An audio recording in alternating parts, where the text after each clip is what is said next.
Ayan, welcome po ulit sa kusina ni Mama Jo. Ngayon ay magluluto tayo ng kinamatisang baboy. So, tara, luto na tayo, guys. Bumili kami sa, sa Save pa ito nabili. Yung karne na to. So, i-slice ko lang siya, guys. Ating fork, meron tayo, syempre, kamatis nga, kinamatisan yan, sibuyas. So, ayan, yung bawang ko. Ubus na.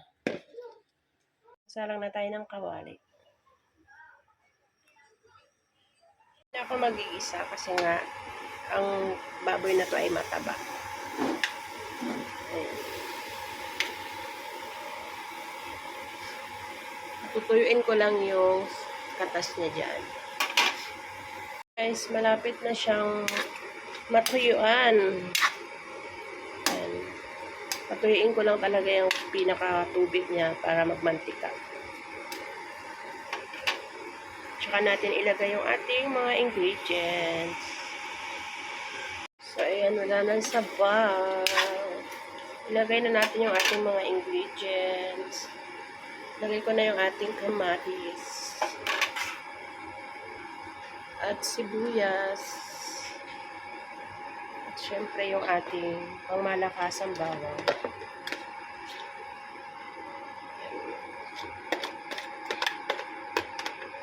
Ang malakas ang bawang. Wala na akong in-stock na bawang na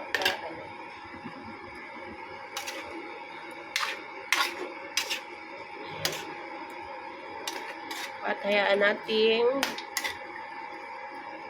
matunaw yung ating mga Anong matunaw? Kumulo. And magtutubig yan kasi meron siyang kamatis. Patak pa natin siya.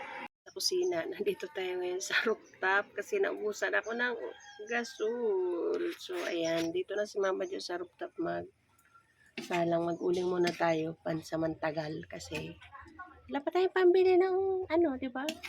So, ayan. Ang usok. Haggard na ako.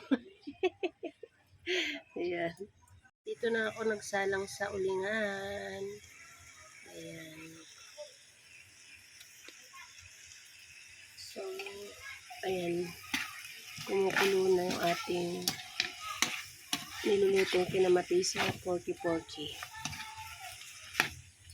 Anuhin lang, palutuin lang natin yung kamatis bago natin timplahan ng mga pampalasa. Guys, luto na yung ating kamatis.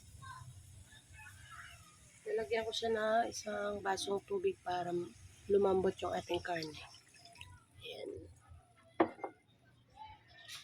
At hayaan natin kumulo. Ito na yung ating niluluto, guys. Nilagyan ko siya ng bao. Hindi Caribals bumili today ng gasol kasi wala pang sweldo. So, itong ginagamit ko ay ulingan. Nilagyan ko siya pwede siya kasi pang yun, lakas. Ang problema naman yung ating mga kawali ay madumi sa puwetan. Okay lang yan, pwede naman linisan yan. Sobrang mahal ang gasol, hindi natin kaya munang bumili ng gasol. 1.6 po dito ang gasol sa amin, guys. Diba? Ang dami mo na sanang mabibiling ulam dyan. Pas muna tayo sa gasol. Dito muna tayo sa makakain natin. Sarap. Itang crack. Ang ilalagay kong pantimpla ay toyo na lang. Siyempre, ikaw na magtansya niyan. Laki ng kunting asukal para may sweet na naman tayo, guys. Ayan. Ayan. At haluin natin ang ating niluluto.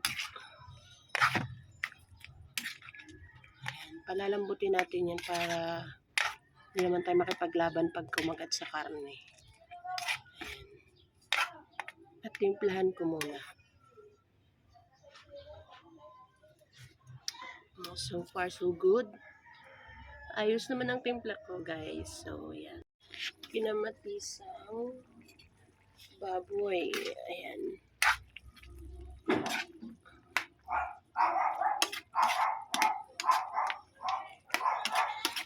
Hindi ko na siguro pahubson ba. Hindi ko na pa anuhin yung sabaw kasi sarap din yung may sabaw-sabaw. Uli, yung mga pinapakita ni Mama Jo about sa pagluluto ay based on my experience hindi ako nag-aral lang kung ano pa man. Ang mga pinapakita ko lang sa inyo ay yung aking kaalaman lang bilang isang parents or magulang or isang nanay. So, ayun lang.